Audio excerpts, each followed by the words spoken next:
আগামীতে যে কোনো ফেস্টিভাল নতুন পুরাতন বুঝি না, এই ফেস্টিভালের বিরুদ্ধে আমাদেরকে কঠোর প্রতিরোধ গড়ে তুলতে হবে। এই প্রতিরোধের জন্য দেশবাসীকে প্রস্তুত থাকতে হবে ইনশাআল্লাহ।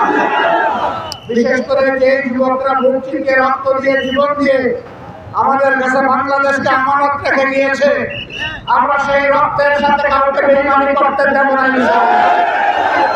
তাদের রক্তের পূর্ণ পবিত্র মূল্য আমরা পরিশোধ করতে চাই। আমরা চাই এই ধরনের রক্ত যেন এই জাতিকে বারবার দিতে না হয়। কাজে আগামী নির্বাচন সুষ্ঠু আর উপর সেটা নির্ভর করবে। আমরা যেন তেন কোনো নির্বাচন চাই না। বাংলাদেশের বিভিন্ন জায়গায় ইদানিং রাজনীতির নামে যে অপকল্প আর উৎপাত আমরা লক্ষ্য করছি, আমরা সংশ্লিষ্ট দলগুলোকে বলবো সাবধান হন, নিজেদেরকে সামলান, নইলে জনগণই আপনাদেরকে সামলে দেবে।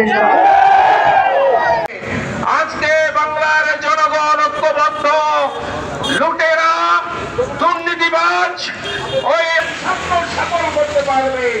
আর এই স্বপ্ন সফলের নেতৃত্ব দেবে বাংলাদেশ জামাত ইসলামী।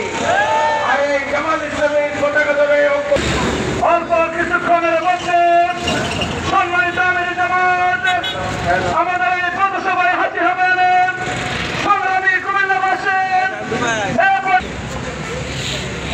আসসালামু আলাইকুম ওয়া রাহমাতুল্লাহ। আপনারা সবাই ভালো আছেন?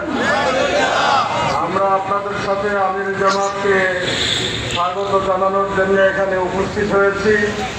তিনি ইতিমধ্যে আমাদের মাঝে চলে আসবেন। আমরা জনতার ঐক্যবদ্ধ অভ্যুত্থানের মাধ্যমে স্বৈরাচার বাংলাদেশ থেকে পালিয়ে যেতে বাধ্য হয়েছে।